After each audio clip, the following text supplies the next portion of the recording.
Здравствуйте, друзья! Сегодня я буду шить наволочки. Конечно, кто давно занимается шитьем и рукоделием, прекрасно знает, как это сделать.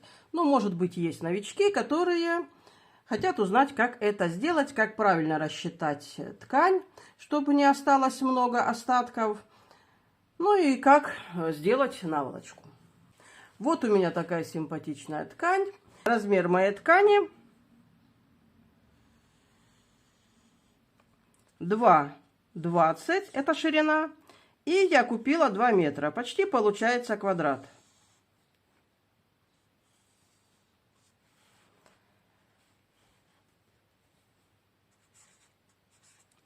Из такого куска ткани можно пошить 3 полноценные наволочки 70 на 70.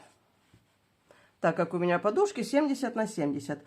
Значит, какие мы должны с вами вырезать отрезы на наволочку? 70.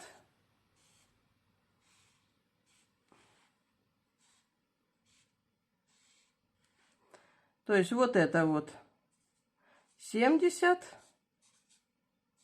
70. Ну и пускай будет 26 сантиметров. Плюс возьмем на подгибку по 2 сантиметра с каждой стороны. Итого, в длину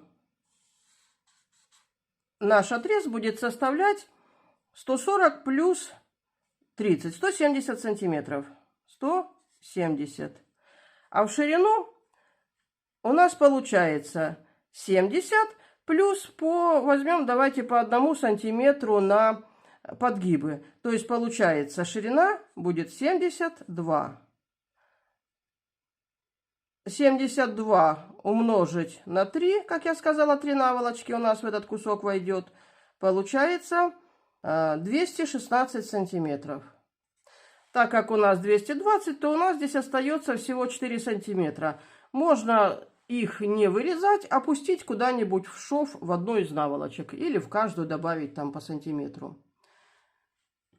Итого нам надо сделать 3 куска ткани 170 на 72.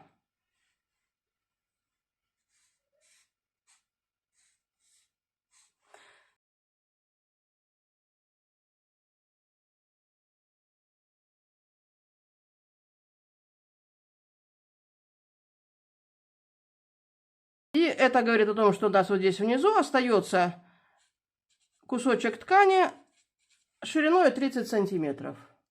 Его можно смело отрезать, и, может быть, куда-нибудь он еще и пригодится. Ну и так, я сейчас разрежу свою ткань, и дальше мы будем шить наволочки. И вот у меня получилось 3 отреза на наволочку. Одну я уже сшила. И сейчас я вам покажу, как правильно шить наволочки. Я посмотрела в интернете и ни одного видео не нашла, так как шить наволочку совсем правильно. Сейчас я вам покажу. У нас получились вот такие вот длинные прямоугольники.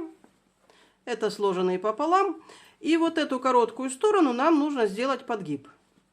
Можно предварительно все это прогладить, но у меня обычно не хватает на это терпения.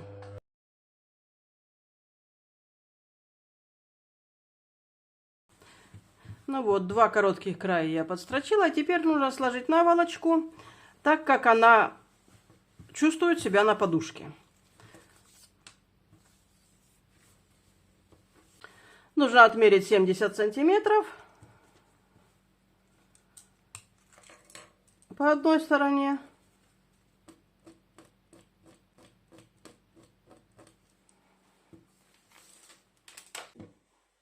И теперь только складываем. Я для удобства пользуюсь прищепками.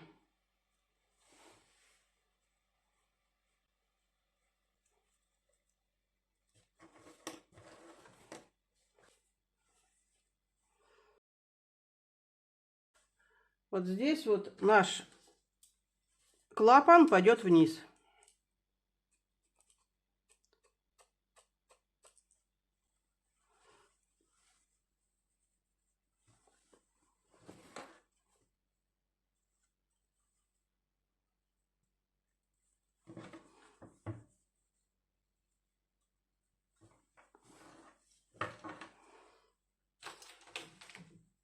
Вот так.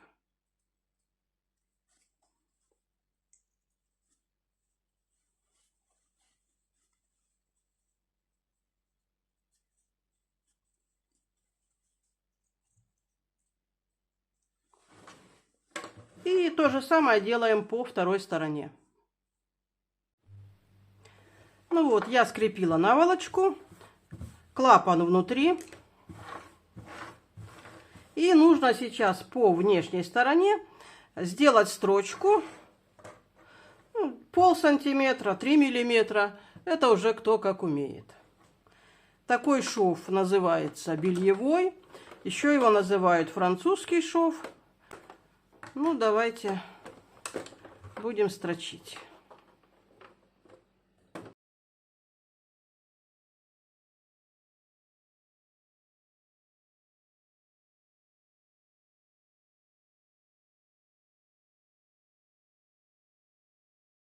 Ну вот, у меня такой шов получился. 3-4 миллиметра где-то. Мне повезло, что один край у меня это край ткани, и он гладенький такой. Ну и то же самое делаем со второй стороной. Ну вот, и второй шов я прострочила.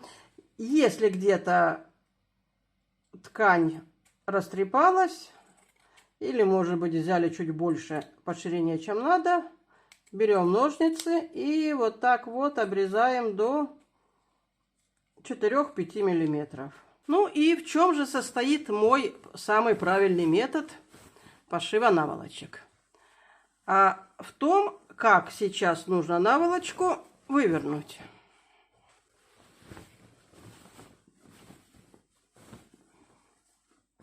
Здесь мы выворачиваем все как обычно.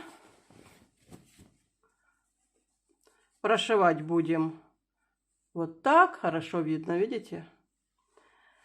А вот этот клапан нужно теперь вывернуть вот так.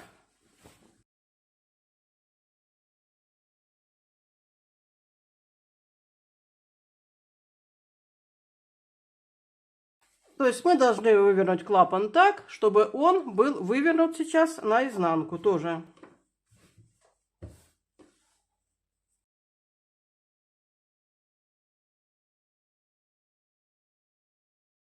Можно пройти здесь утюгом, но можно строчить и так. А погладить уже готовое изделие. Отступаем от края где-то сантиметр.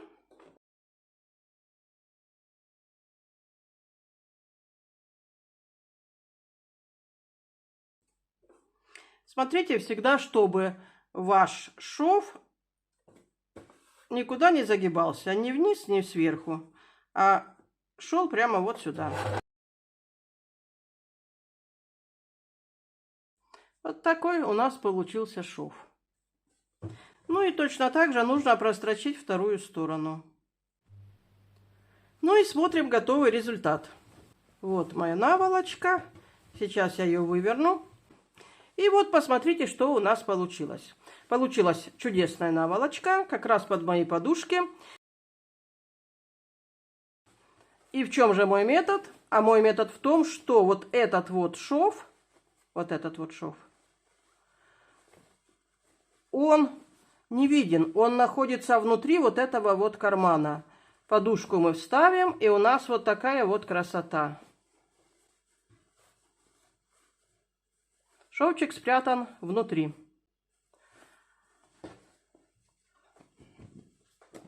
Осталось погладить. Какой мой совет вам, друзья? Не стирайте ткань перед тем, как будете шить. Меня продавец напугала, сказала, что ткань может сильно садиться. Я ее предварительно постирала. И надо сказать, что крой доставил мне некоторые хлопоты. Ну, а так, шейте с удовольствием, потому что нет ничего удобнее и комфортнее, чем вещи, которые вы сделаете сами. На этом всего доброго, будьте здоровы, до свидания.